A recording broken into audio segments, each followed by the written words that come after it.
الخیط الاب یزو من الخیط الاسود من الفجر، اس وقت تک کہ یتبینہ واضح ہو جائیں سفید دھاری رات کی سیاہ دھاری میں سے۔ فجر کی دھاری سفید واضح ہو جائے، یہ سحری کا وقت بتایا جا رہا ہے، اس وقت تک۔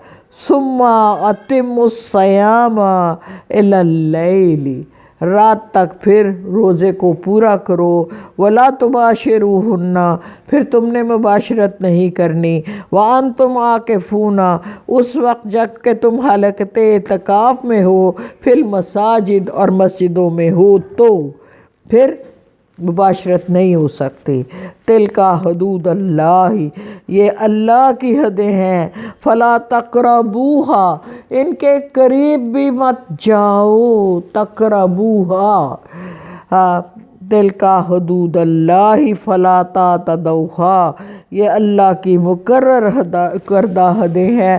کذالک، اسی طرح، یبین اللہ، اللہ بیان کرتا ہے آیات ہی، اپنی نشانیوں کو، للناس، لوگوں کے لیے، لعلہم یتقون، تاکہ وہ تقوی کی روش اختیار کر سکیں۔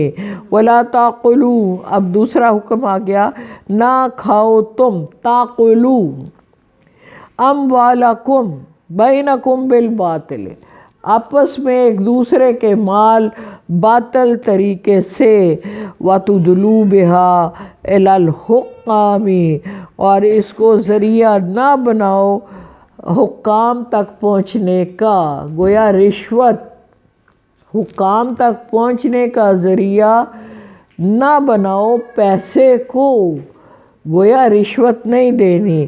لِتَأْكُلُوا فَرِيقًا مِنْ أَمْوَالِ النَّاسِ بِالْإِثْمِ، تاکہ لوگوں کا مال ہڑپ کر سکو تم گناہ کے ساتھ۔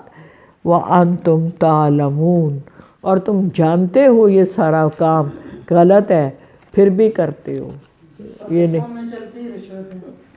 پیسے نہیں دیں گے تو گیس کا میٹر نہیں چلے گا، پیسے نہیں دیں گے تو کوئی کام نہیں ہوگا، کام ذرا۔ لیکن اللہ پاک تو نے تو منع کیا نا۔ ہم مجھے یہ بتائیے، ہم زوال کا شکار کیوں ہیں؟ وہ زمانے میں معزز تھے صاحب قرآن ہو کر، اور ہم خوار ہوئے تارک قرآن ہو کر۔ جب قرآن کو چھوڑ دیں گے تو خواری خواری ہے نا جی۔ جس چیز نے آپ نے دیکھا قرآن نے منع کیا، وہ ساری ہم میں موجود ہیں، ہم ان سے بازی نہیں آتے ہیں، ہم اسی میں رکے رہتے ہیں اور اسی کے اندر گھومتے رہتے ہیں۔ آپ کو پتہ ہے چھوٹے چھوٹے گناہ جب ہمیں گھیر لیتے ہیں اور ہم ان سے باہر نہیں آتے تو وہ گناہ کبیرہ بن جاتے ہیں، جو ہمارا احاطہ کیے ہوئے ہوتے ہیں۔ جھوٹ بولنا مثال کے طور پہ، بولے جا رہے ہیں، اللہ جی کہتے ہیں کہ وہ گناہ کبیرہ بن جاتا ہے۔ اس نے آپ کا احاطہ کیا ہوا ہے، اس نے آپ کو گھیرا ہوا ہے، آپ کوشش ہی نہیں کرتے اس کو چھوڑنے کی۔ تو کوشش کرنی چاہیے کہ اللہ ہمیں توفیق دے کہ ہم جو پڑھ رہے ہیں اس پر عمل کریں۔ دیکھیے ہم اپنے معاشرے سے کٹ کے نہیں رہ سکتے، لیکن کوشش ضروری ہے تاکہ ہم اللہ جی کو بتا سکیں کہ ہم نے کوشش کی تھی۔ سب سے ضروری پہلا کام کیا ہے؟ قرآن کے لیے وقت نکالیں، سیکھیں اور سکھائیں۔ وہ جو قرآن سیکھا ہی نہیں، پڑھا ہی نہیں، آپ کو وہ استقامت مل ہی نہیں سکتی۔ جب آپ اس میں خود پڑھتے ہیں کہ اللہ جی نے یہ ہمیں کہا ہے، میں نے خود پڑھا ہے، پھر آپ مضبوط ہو جاتے ہیں، پھر آپ کہتے ہیں مجھے پتہ ہے کہ یہ بات قرآن میں لکھی ہوئی ہے اور میں نے ایسے ہی کرنی ہے۔ لیکن جب ہم قرآن کی بات کو اس نے کہ پتہ نہیں جھوٹ بول دیے کہ سچ بول دیے، پتہ نہیں ہے قرآن کے نہیں ہے گا، جب آپ نے خود پڑھ لیا تو پھر تو آپ انکار نہیں کر سکتے اب آپ نے پڑھ لیا، اب رشوت کی بات آپ نے کی ہے تو آپ نے کوشش کرنی ہے کہ رشوت کے نہیں دینی، جہاں جہاں آپ اوائڈ کر سکتے ہیں۔ ہوتا کیا ہے، کم جلدی کرانا ہے، جو کام 1 مہینے میں ہونا ہے، ہم بھی جلد باز ہیں نا، ہم کہتے ہیں یہ 2 دن ایسے کر دے اللہ پھڑ پیسے، ہم یہ کرتے ہیں۔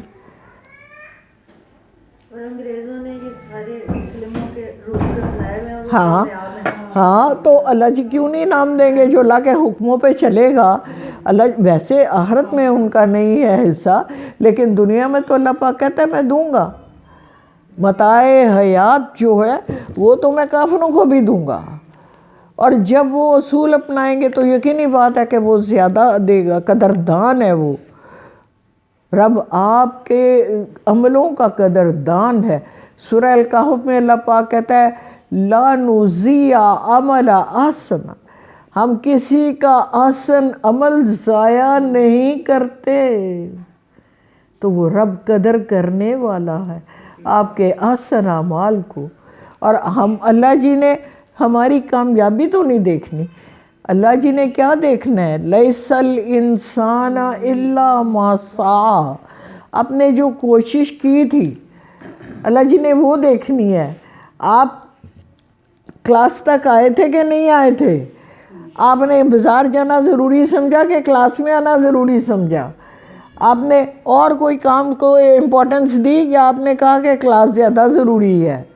تو بات یہ ہے قرآن سے ہم سب کو جڑ جانا ہے، نجات اسی میں ہے، نجات اسی میں ہے۔ میں کئی دفعہ وہ کہا گر تمہیں ہی مسلمہ زیستن نیست ممکن بجز قرآن زیستن، اگر مسلمان ہو کے جینا چاہتے ہو نا تو قرآن سے جدا ہو کے نہیں ہو سکتے، قرآن کے پکڑ کے ہی مسلمان ہو کے جی سکتے ہو، قرآن کو چھوڑ کے مسلمان نہیں ہو سکتے۔ وآخر دعوانا ان الحمدللہ رب العالمین۔ شکر اللہ پاک، الحمدللہ۔ کیا ٹائم